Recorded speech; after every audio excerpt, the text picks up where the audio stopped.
Tide in the affairs. Last season I asked for much, and you paid it. I mark Dawn's reckoning fulfilled. We march for Spiral, and keep those eyes open. You will hinder none who wish to leave, so behave. Now, bring on the pomp, bring on our pride, now bring this city home. Jean de Sarvos, General of the Wolves of War. Through the Twilight Gate. The ink is barely dry on the treaty between Salt Lord Kaliact and the Imperial Senate when the Wolves of War pass through the Twilight Gate into Spiral. The soldiers of the League are supplemented with some of the finest scouts who have been recruited at no little expense, specifically to gather as much information as possible about the new League territory. They include a handful of former agents of the Regario dossier, brought out of retirement for one final expedition, as well as Hakinian Navarre, adept at using the broken terrain of Spiral to move unseen, and keen-eyed Suak hunters. The wolves encounter no resistance as they cross the border. Indeed, Rabba-Barun, the grizzled orc commander of the garrison of Baladrai that guards the pass, opens the gates of the fort and cautiously welcomes the human army within. The garrison certainly seems to be stuffed with Salt Lord Kaliak's supporters, but the situation is still tense. Both sides are alert for any signs of treachery, neither entirely sure what to make of the other. For their part, the orcs are perhaps a little overwhelmed by the Wolves of War. At the command of their general, they march with full pomp and ceremony, as only an army of free companies can. The Grendel, the former Grendel perhaps, do their best, but they cannot match the wolves. Few fail to mark, however, the newly stitched banners showing crimson sea wolves and 5 interlocked rings that hang where until very recently the Nautilus and Octopus standards of the Salt Lords had been flown. The first night in Spiral is spent in the sanctuary of Balagadrai. The fort has been woven with a net of mithril thanks to the aid of the Spiral artisans who helped to design it. The fine geometries of the web keep the dark influence of the Black Plateau at bay. There is a celebration, but it is a little muted, a little careful. Orc and humans size each other up over adequate wine and salted fish. Soldiers' rations, but supplemented by a few fine delicacies for the commanders. Not all the garrison are orcs.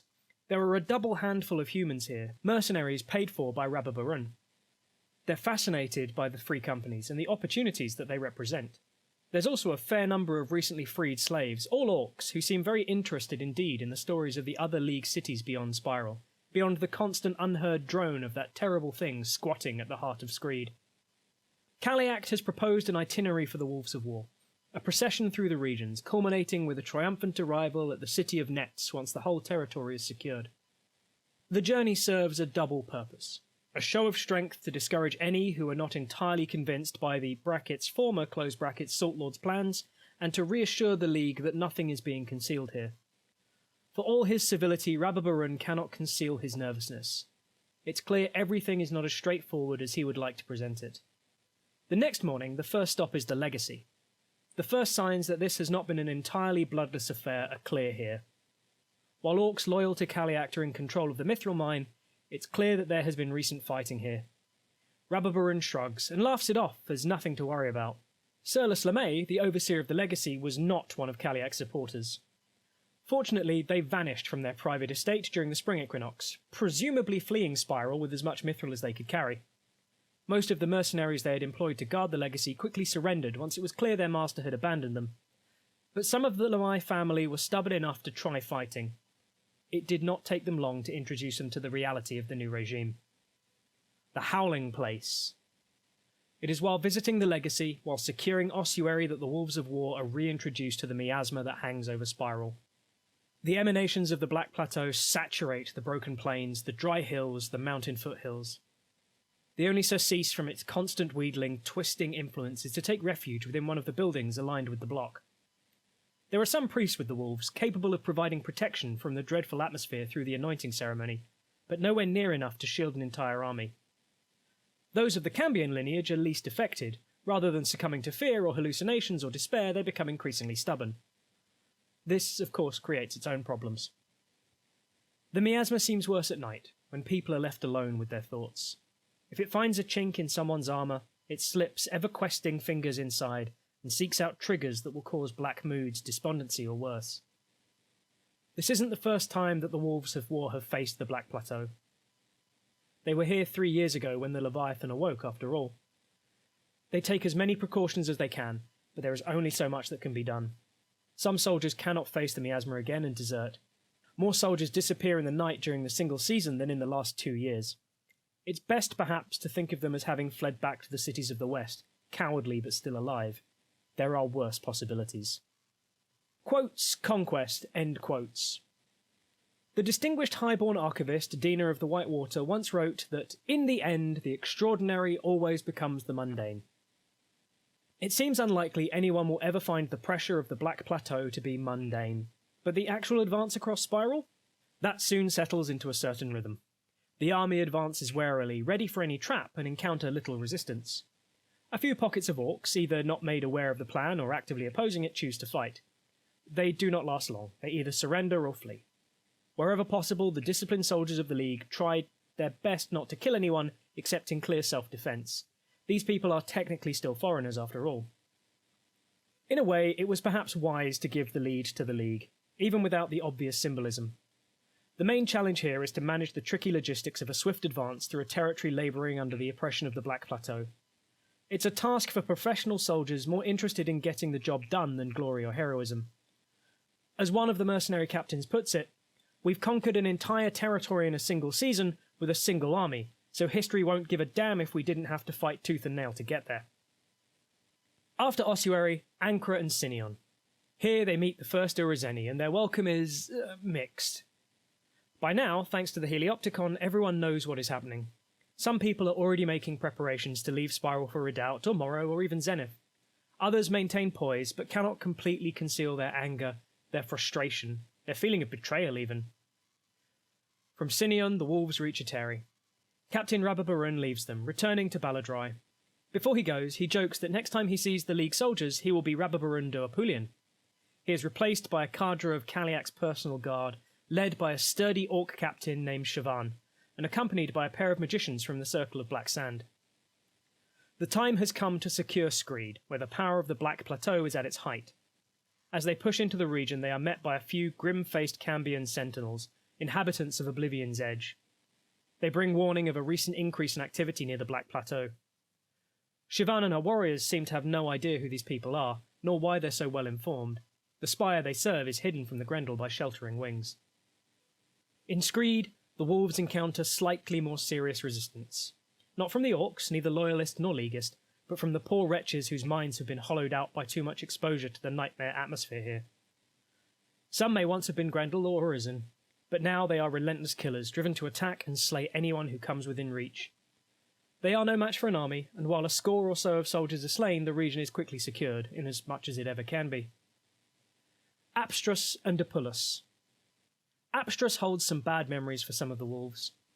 This is where the Battle of Solon's Doubt was fought, when 3 Grendel armies were torn to shreds in a single day. There is a little more resistance here, and Siobhan is forced to admit that things have not been as straightforward as Kaliak may have presented them. In truth, the Salt Lord didn't expect the Empire to act so quickly, believing they would draw things out until the very last moment. By accepting the treaty straight away, they have put her in a difficult position. While most of her potential rivals, Grendel in position to create serious trouble, have already been dealt with, there are a few who remain at large. One of those is Paymaster Muriel, a Grendel entrepreneur almost ruined by a disastrous foray into the Mountains of the Moon. Kaliak expected her to retreat into Mariv when she was forced to liquidate most of her wealth, but she refused to give up. It's clear some of the Grendel appreciate her audacity. She has gathered a number of other orcs who didn't want to join the Empire and created a hidden camp somewhere along the southern borders of Apstrus. They do not have enough military strength to contest the region. Indeed, they studiously refrain from violence, either against the local population or the Wolves of War.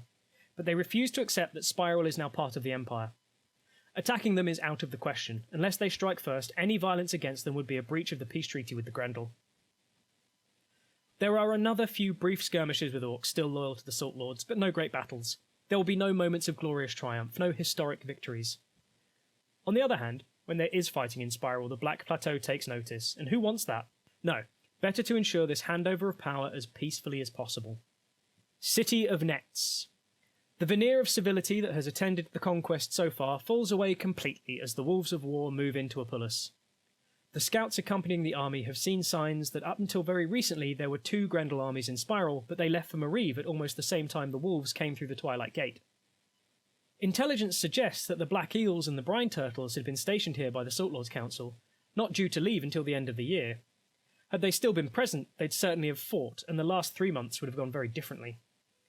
It later transpires that Kaliak engaged a skilled forger to have instructions purporting to come from the Salt Lords Council delivered to the generals of the 2 armies. A high-risk strategy that invited disaster for everyone, but she had no choice. She and her supporters are committed now, there can be no turning back. Not everyone has been so easily manipulated. Despite her best efforts, Kaliak has had a real fight on her hands. Most of the Grendel in Apulian were caught flat-footed. Fully half of them seem to have been left utterly bemused by the sudden changes.